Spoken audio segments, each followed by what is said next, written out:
Welcome to the Military OneSource podcast. Military OneSource is an official program of the Defense Department with tools, information, and resources to help families navigate all aspects of military life.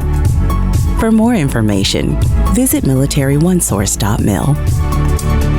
Hi, everybody. We're going to be talking about preparing for the passing on of loved ones. And when we're having that conversation with our families, it's not unusual to have a conversation about, say, preparing a will.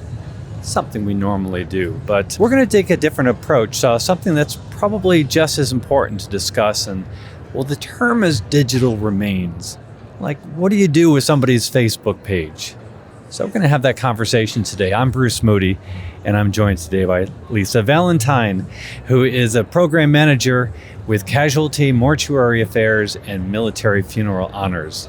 Hello, Lisa. Hi, Bruce. Thank you very much for inviting me here today. Thank you for just introducing this fascinating aspect of life. Life now is as digital as it is real. And there's a lot to think about. And I think what we're going to do as we talk about this, we're going to split it into two categories. Because when you're looking at your own, we knew the announcements would come. That's okay. We are actually this is a good time to mention this. You want to talk about where we are today?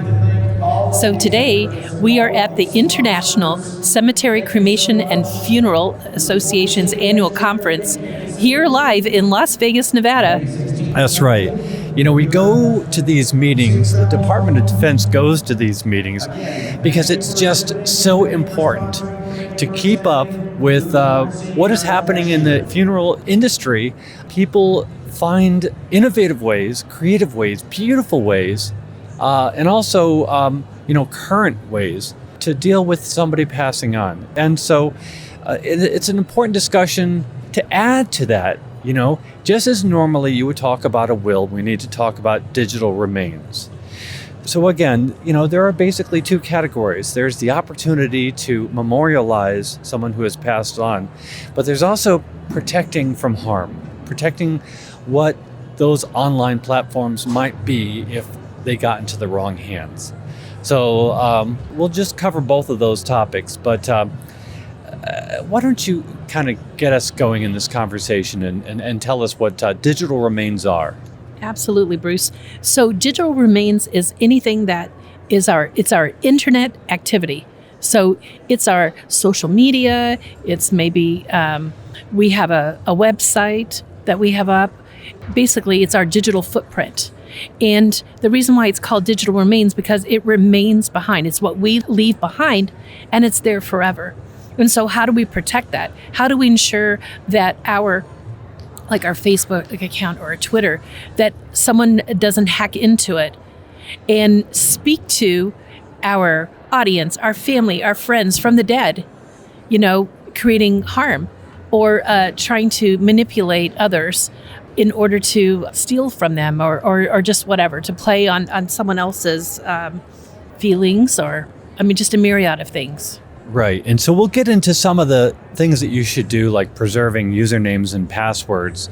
But you brought up a really interesting point just before we started to record. And that's, as we know, with every passing year, our digital life and our real life just continues to merge.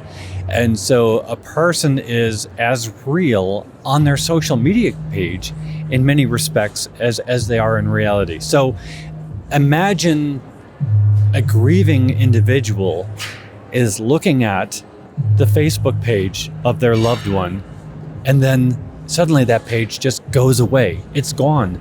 Facebook has deleted that page. Let's talk about that. Let's talk about the impact of that emotionally.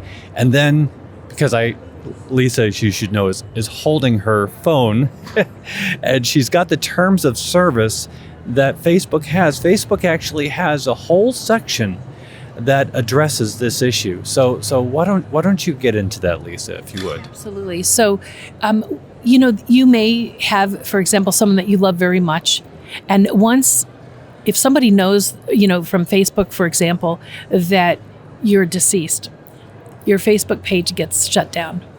But if it's memorialized, and that's where you want to designate somebody, you can do this ahead of time. You could do it today. You just go into your Facebook account and you designate who.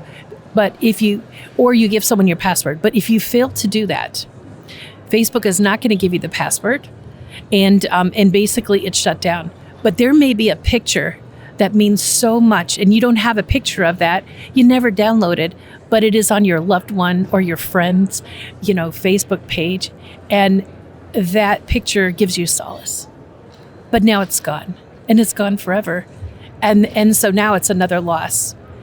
So having that memorialized and have your footprint forever protected, there are some things that you need to do. And so, if you have a Twitter account, you may want to check out to see, how does Twitter handle those things, or other social media or a website? How do you protect that? Do you want it to close down and be forgotten? Or do you want it to live on, but yet at the same time be protected so that someone doesn't take over your identity and harm those whom you love? And so the bottom line is there are steps you can take that put all of these decisions in your hand. And if you don't make that decision will be made for you, and the result could be painful. So we really want to make that point that people take the step, and we don't need to get into the technical aspects of it, but it's not a long process. It's not a lot. It's not difficult to do. No, absolutely not. And there's so many resources, I think, out there to figure out how to do it, whether you do an engine search and so forth to figure it out. And there's a myriad of different social media or internet activity that you participate in, that it's hard to be able to say, oh, well, and we talk about certain ones because we know that as we sit here talking to each other, Bruce, technology changes and things increase and so forth. But the big thing is you just want to be able to prevent hackers from destroying your digital footprint. So I've just decided that we're going to do something. So what we're going to do back in the office is we're going to create a fact sheet, and we're going to send it to the Military OneSource call center. So what we're suggesting is that people can go to the Military OneSource call center, and believe me, by the time you're listening to this episode, this will have been done. So what I'm trying to say is that you can contact Military OneSource, and we'll put the URL and the phone number in the program notes of this episode, and you can call the Military OneSource call center 24/7, anytime, and you can ask them about digital remains. You can ask them about how to make changes to a social media account to make sure it doesn't go away, or make sure it does what you want it to do versus something automatic.